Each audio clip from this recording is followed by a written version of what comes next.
ओम श्री शक्ति नमः। ओम श्री शक्ति नमः। ओम श्री शक्ति नमः। ओम श्री शक्ति नमः।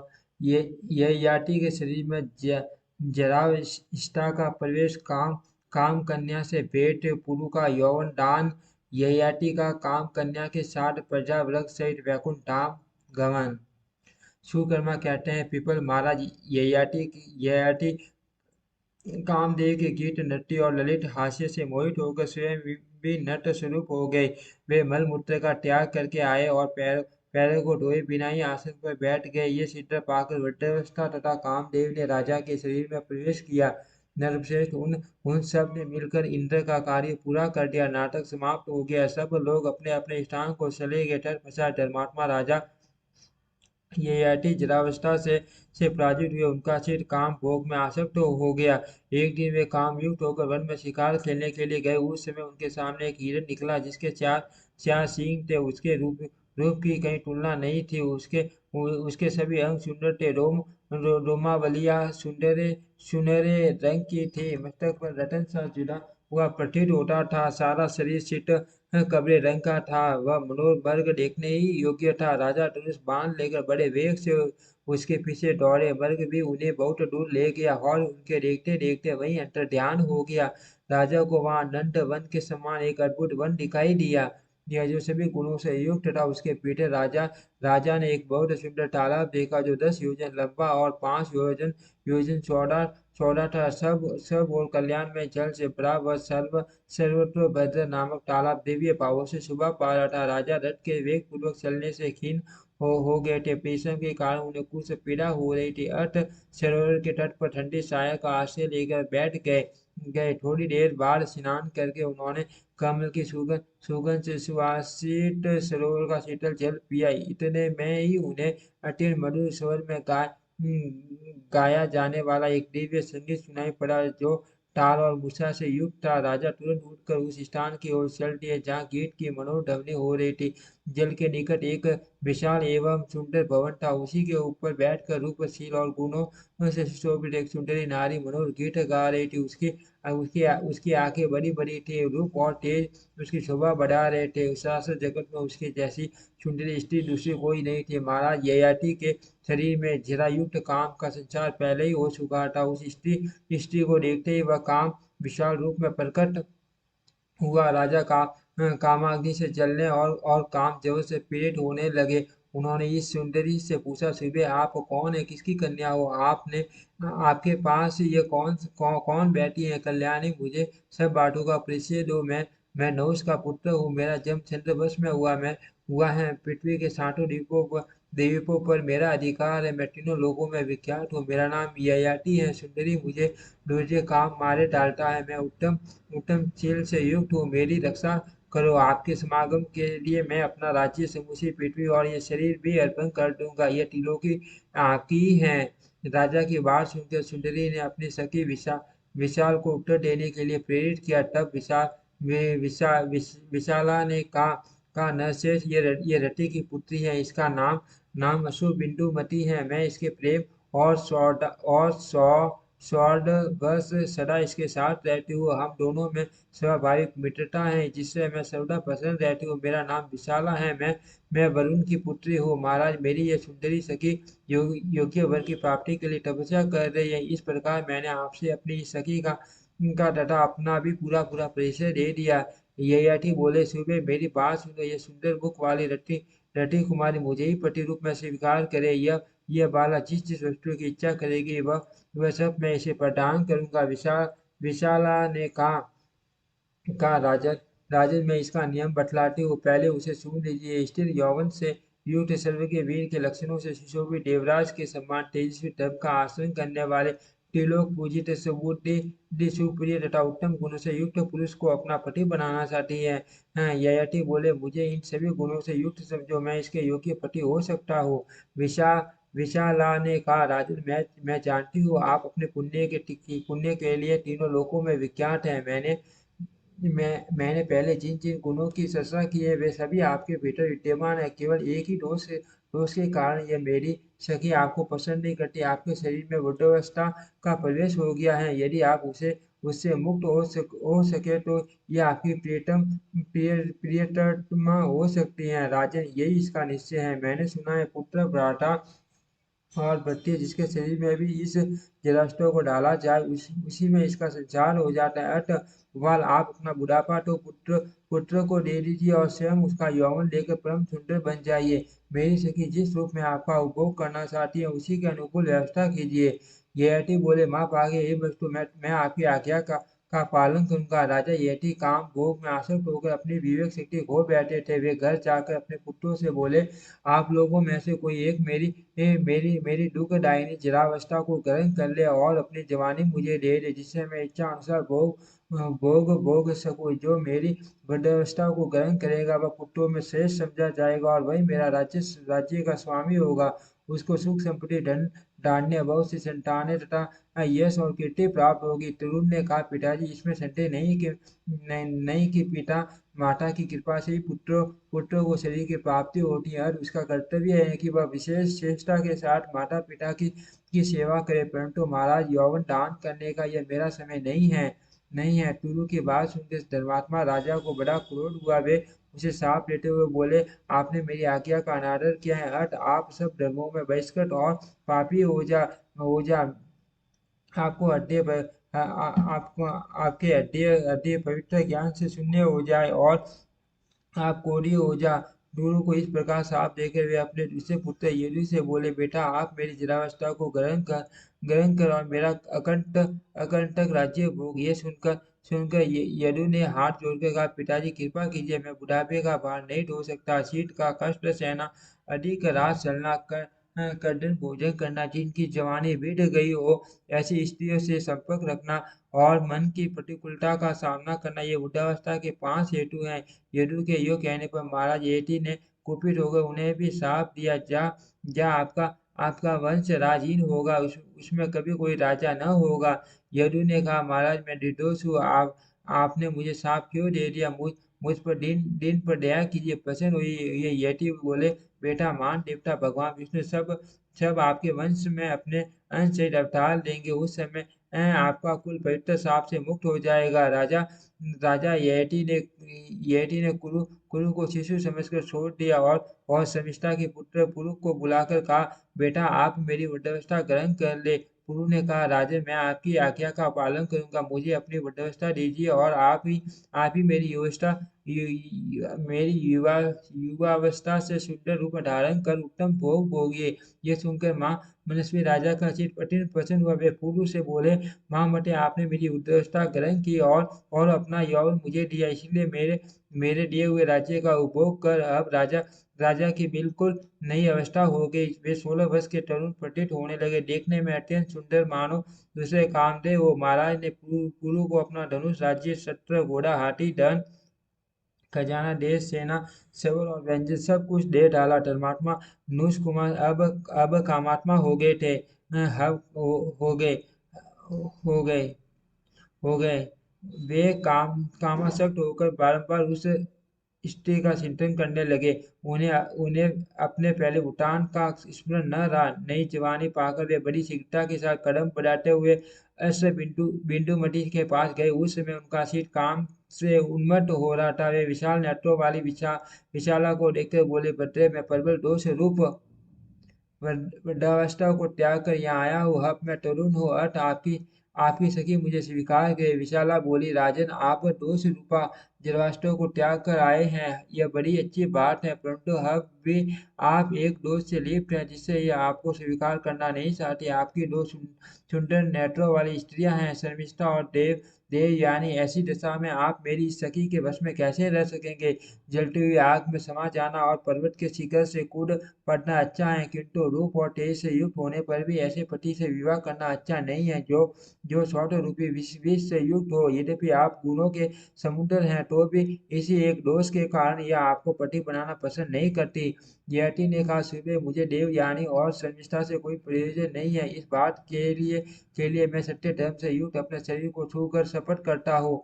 अष्टबिंदुमती बोली, राजन मैं ही आपके राज्य और शरीर का उपभोग करूंगी। जिस जिस कार्य के लिए मैं कहूँ उसे आपको अवश्य पूर्ण करना होगा। इस बात का विश्वास दिलाने के लिए अपना हाथ मेरे हाथ में दीजिए। ययाति ने कहा, राजकुमारी, मैं आपके सिवा किसी दूसरी स्त्री को नहीं ग्रहण करूंगा। वरदान ने मेरा राज्य, समूची पृथ्वी, मेरा यह शरीर और खजाना सबका आप इच्छा अनुसार उपभोग करो। सुंदरी, लो, मैंने आपके हाथ में अपना हाथ दे दिया। बिंदुमती बोली, महाराज, अब मैं आपकी स्त्री बनूंगी। इतना सुनते ही महाराज ययाति की आंख से हर्ष से खिल उठी और उन्होंने गांधर्व विवाह की विधि से काम कुमारी बिंदुमती को ग्रहण किया और युवावस्था के दौरान वे उसके साथ प्यार करने लगे। बिंदुमती मटी में आंसू होकर वहां रहते हुए राजा को 20,000 वर्ष बीत गए। इस प्रकार इंद्र के लिए किए हुए काम देवी के प्रयोग से उस स्त्री ने महाराज को भली भांति मोहित कर दिया। एक दिन की बात है, कामनंदिनी की अश्रु बिंदुमती ने मोहित हुए राजा ययाति से कहा, प्राणनाथ, मेरे हृदय में कुछ अभिलाषा जागृत हुई है। आप मेरे उस मनोरथ को पूर्ण कीजिए कीजिए। पृथ्वी पटे आप यज्ञों में प्रधान अश्वमेध यज्ञ का अनुष्ठान करें। राजा बोले, माँ भागे, ये मत, मैं आपका प्रिय प्रिय कार्य अवश्य करूंगा। ऐसा कहकर महाराज ने राज्य भोग से निष्प्रभ अपने पुत्र पुरु को बुलाया। पिता का आह्वान सुनकर पुरु आए। उन्होंने भक्तिपूर्वक हाथ जोड़कर राजा के चरणों में प्रणाम किया और असुर बिंदुमती के युगल चरणों में भी मस्तक झुकाया। इसके बाद वे पिता से बोले, माँ प्रज्ञा, मैं आपका दास हूँ, बताइए मेरे लिए आपकी क्या आज्ञा है, मैं कौन सा कार्य करूँ।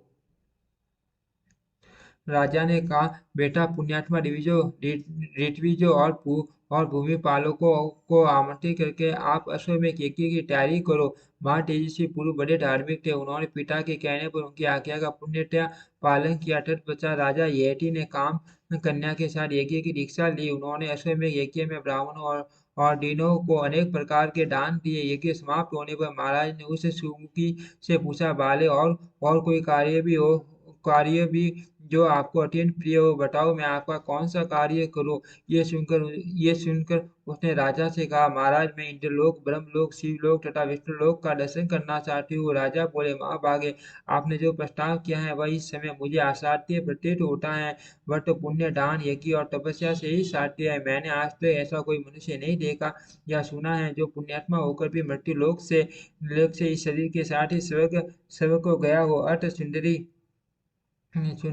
आपका बताया हुआ कार्य मेरे लिए असाध्य है। प्रिय, दूसरा कोई कार्य बताओ, उसे अवश्य पूर्ण करूंगा। अशु बिंदुमती बोली, राजन, इसमें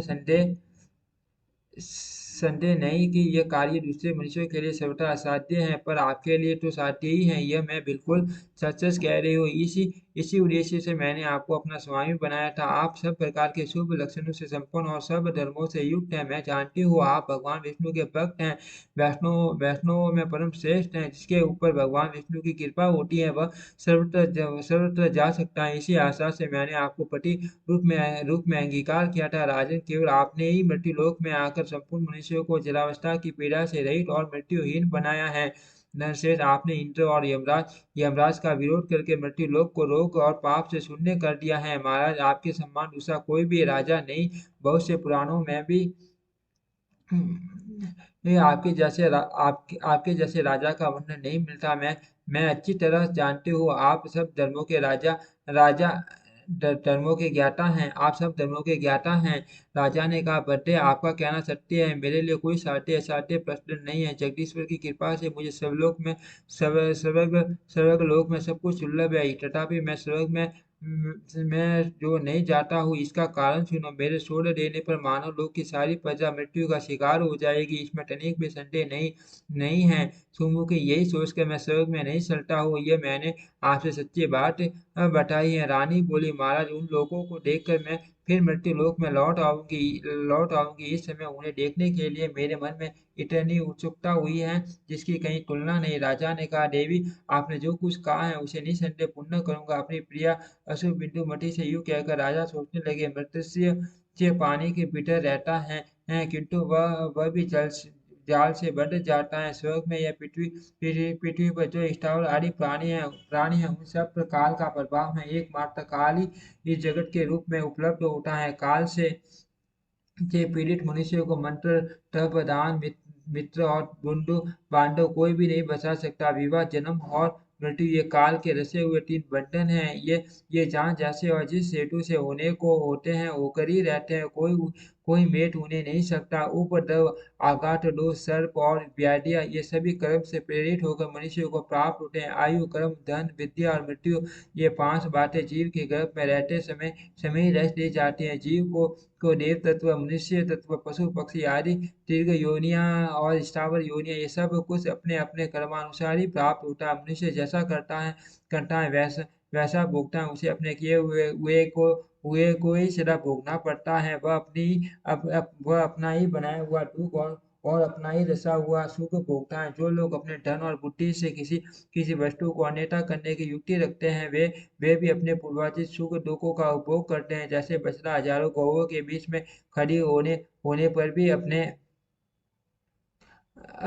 अपने माता को पहचान कर उसके पास पहुंच जाता है। उसी प्रकार पूर्व जन्म के किए हुए शुभाशुभ कर्म कर्ता का अनुसरण करते हैं। पहले का किया हुआ कर्म कर्ता के सोने पर उसके साथ ही सोता है, उसके खड़े होने पर खड़ा होता है और चलने पर पीछे पीछे चलता है। तात्पर्य यह कि कर्म छाया की भांति कर्ता के साथ लगा रहता है। जैसे छाया और धूप सदा एक दूसरे से संपन्न होते हैं, उसी प्रकार कर्म और कर्ता का भी परस्पर संबंध है। शस्त्र, अग्नि, विष आदि से जो बचाने योग्य वस्तु है उसको भी दैव ही बचाता है। जो वास्तव में अरक्षित वस्तु है उसकी दैव ही रक्षा करता है। दैव ने जिसका नाश कर दिया हो उसकी रक्षा नहीं नहीं देखी जाती। ये मेरे पूर्व कर्मों का परिणाम ही है, दूसरा कुछ नहीं। इस स्त्री के रूप में दैव ही यहाँ आ पहुंचा है, इसमें तनिक भी संदेह नहीं है। मेरे घर में जो नाटक खेलने वाले नट और नर्तक आए थे उन्हीं उन्हीं के संग से मेरे शरीर में जलावस्था ने प्रवेश किया है। इन सब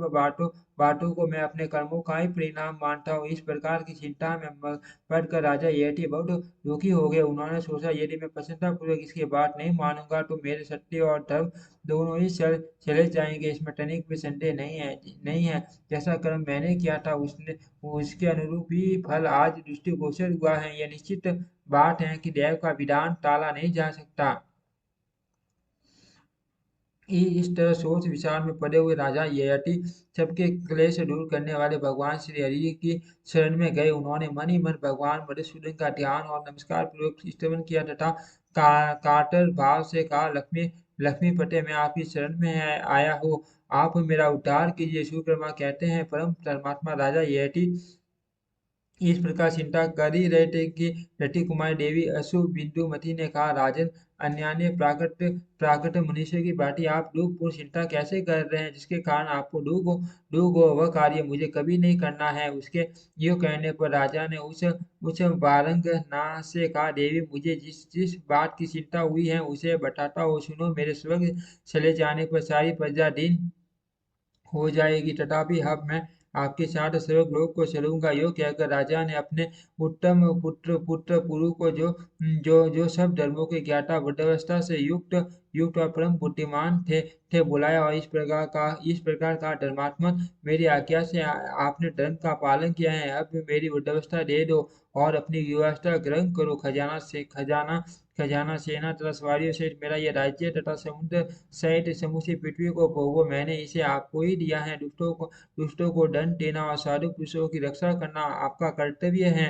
तात आपको धर्म शास्त्रों का प्रमाण मानकर उसी के अनुसार सब कार्य करना चाहिए। महाभारत शास्त्रीय विधि के अनुसार भक्ति पूर्वक ब्राह्मणों का पूजन करना, क्योंकि वे तीनों लोकों में पूजनीय है। पांचवें सातवें दिन खजाने की देखभाल करते रहना, सेवकों को धन और भोजन आदि से प्रसन्न करके सदा इनका आदर करना, गुप्तचरों को नियुक्त करके राज्य के प्रत्येक अंग पर दृष्टि रखना, सदा दान देते रहना, शत्रु पर अनुराग या विश्वास न करना, विद्वान पुरुषों के द्वारा सदा अपनी रक्षा का प्रबंध रखना, बेटा अपने मन को काबू में रखना, कभी शिकार खेलने के लिए न जाना, स्त्री, खजाना, सेना और शत्रु पर कभी विश्वास न करना, सुयोग्य पात्रों और सब प्रकार के बलों का संग्रह करना, यज्ञों के द्वारा भगवान ऋषिकेश का पूजन करना और सदा पुण्यात्मा बने रहना, प्रजा को जिस वस्तु की इच्छा हो वह सब उन्हें प्रतिदिन देते रहना। बेटा आप प्रजा को सुख पहुँचाओ, प्रजा का पालन पोषण करो, पराये धन और पराई स्त्रियों के प्रति कभी दूषित विचार मन में न लाना, वेद और शासकों का निरंतर चिंतन करना और सदा अस्त्र शस्त्रों के अभ्यास में लगे रहना, हाथी और रथ हाँकने का अभ्यास भी बढ़ाते रहना। पुत्र को ऐसा आदेश देकर राजा ने आशीर्वाद के द्वारा उसे प्रसन्न किया और अपने हाथ से राज सिंहासन पर बिठाया। फिर अपनी बुद्धिमत्ता पुत्र को यौवन समर्पित करके महाराज ने समस्त प्रजाओं को बुलाया और बड़े हर्ष से भरकर ये वचन का सज्जनों मैं अपनी अपनी इस पत्नी के साथ पहले इंद्रलोक में जाता हूँ, फिर क्रमश ब्रह्मलोक को और श्रीलोक को जाऊंगा। इसके बाद समस्त लोगों के पाप दूर करने वाले तथा जीवों के सदगति प्रदान करने वाले विष्णु धाम को प्राप्त होऊंगा। इसमें तनिक में संदेह नहीं है। ब्राह्मण क्षत्रिय वैश्य और सूर्य मेरी समस्त प्रजा को कुटुंब से यही सुख पूर्वक रहना चाहिए, यही मेरी आज्ञा है। आज से ये माँ बाप गुरु आप लोगों के रक्षक है, इनका स्वभाव धीर है। मैंने इन्हें शासन का अधिकार देकर राजा के पद पर प्रतिष्ठित किया है। महाराज के यूं कहने पर प्रजा जिन्होंने कहा, नरश्रेष्ठ संपूर्ण वेदों में धर्म का ही श्रवण होता है, पुराणों में भी धर्म की ही व्याख्या की गई है, किंतु पूर्व काल में किसी ने धर्म का साक्षात दर्शन नहीं किया। केवल हम लोगों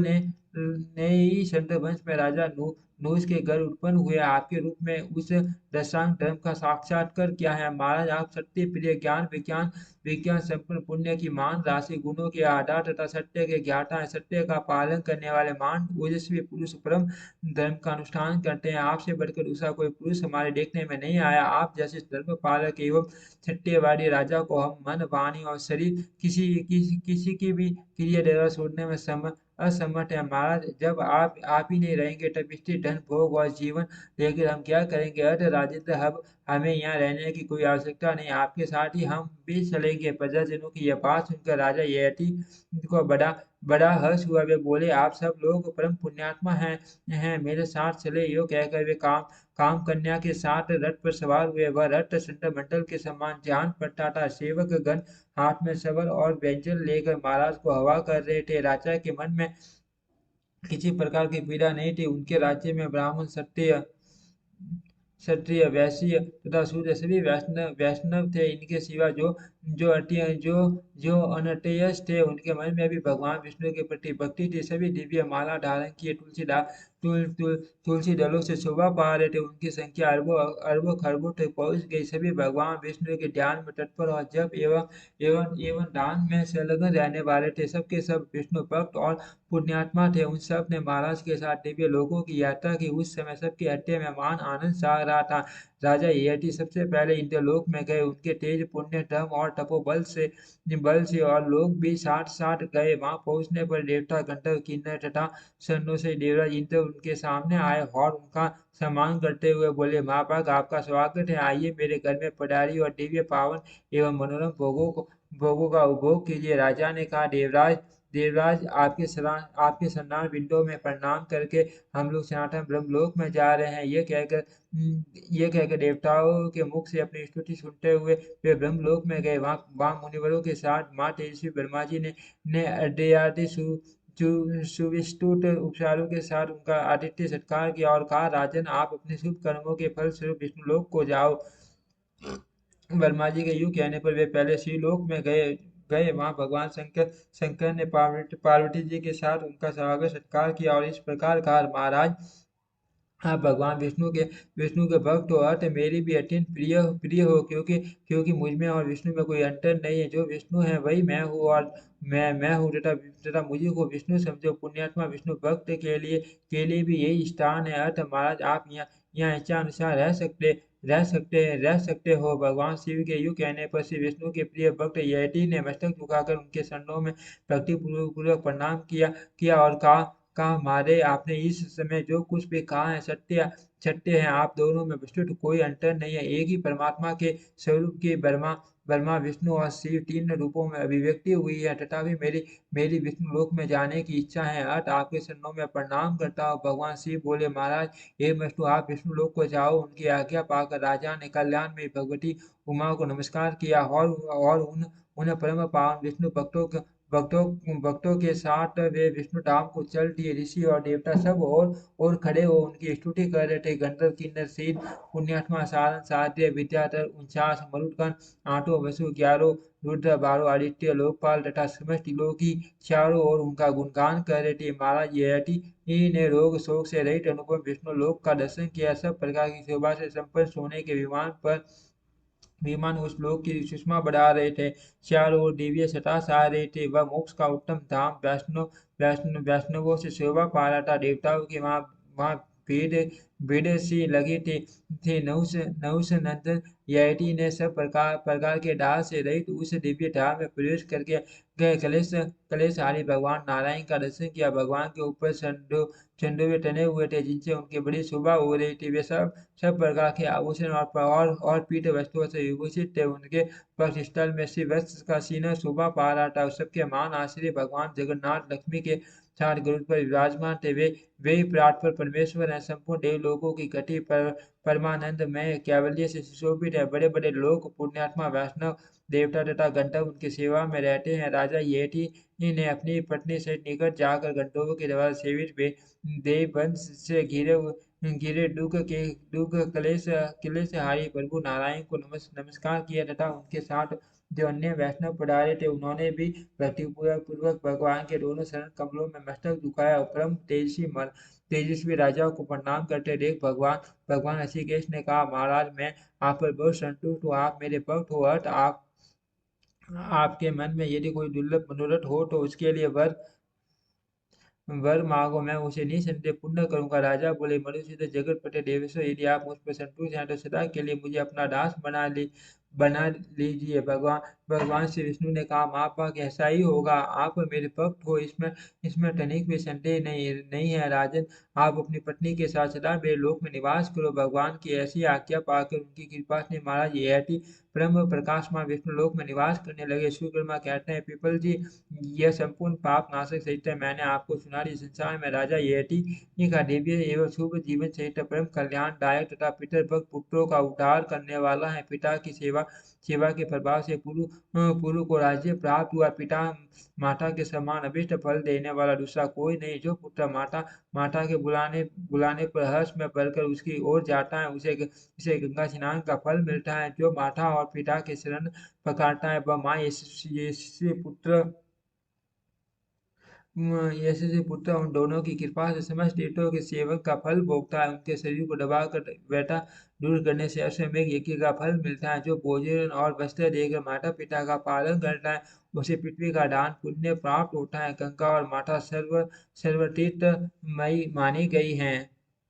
इसमें तनिक भी संदेह नहीं है। जैसे जगत में समुद्र परम पुण्यमय एवं प्रतिष्ठित माना गया है, उसी प्रकार इस संसार में पिता माता का भी महत्वपूर्ण स्थान है। ऐसा पौराणिक विद्वानों का कथन है। जो पुत्र माता पिता को कटु वचन सुनाता और कोसता है वह बहुत दुख देने वाला नरक में पड़ता है। जो ग्रस्त होकर भी बूढ़े माता पिता का पालन नहीं करता वह पुत्र नरक में पड़ता है और बहुत भारी यातना भोगता है। जो दुर्बुद्धि एवं पापाचारी पुरुष पिता की निंदा करता है उसके उस पाप का प्रायश्चित विद्वानों को भी कभी दृष्टि गोचर नहीं हुआ है। विप्र, यही सब सोच कर मैं प्रतिदिन माता पिता की भक्ति पूर्वक पूजा करता हूँ और शरण दबाने आदि सेवा में लगा रहता हूँ। मेरे पिता मुझे बुलाकर जो कुछ भी आज्ञा देते हैं उसे मैं अपनी शक्ति के अनुसार बिना विचारे पूर्ण करता हूँ। इससे मुझे सदगति प्रदान करने वाला उत्तम ज्ञान प्राप्त हुआ है। पिता माता की कृपा से संसार में तीनों कालों का ज्ञान सुलभ हो जाता है। पृथ्वी पर रहने वाले जो मनुष्य माता पिता की भक्ति करते हैं उन्हें यह ज्ञान प्राप्त होता है। मैं यही रहकर सब लोग तक की बातें जानता हूँ। विद्या श्रेष्ठ, आप भी जाइए और भगवत स्वरूप माता पिता की आराधना कीजिए। देखिए, इन माता पिता के प्रसाद से ही मुझे ऐसा ज्ञान मिला है। भगवान श्री विष्णु कहते हैं, राजन, विप्र सुकर्मा के मुख से ये उपदेश सुनकर पीपल को अपनी करतूत पर बड़ी लज्जा आई और वे दिव्य श्रेष्ठ सुकर्मा को प्रणाम करके सबक को चले गए। तत्पश्चात धर्मात्मा सुकर्मा माता पिता की सेवा में लग गए। माँ मते पीटर टीट से संबंध रखने वाली ये सारी बातें मैंने आपको बता दी। बोलो अब और क्या बता बता मैंने आपको बता दी। बोलो अब और किस विषय का वर्णन करो। ओम श्री शक्ति नमः, ओम श्री शक्ति नमः, ओम श्री शक्ति नमः, ओम श्री शक्ति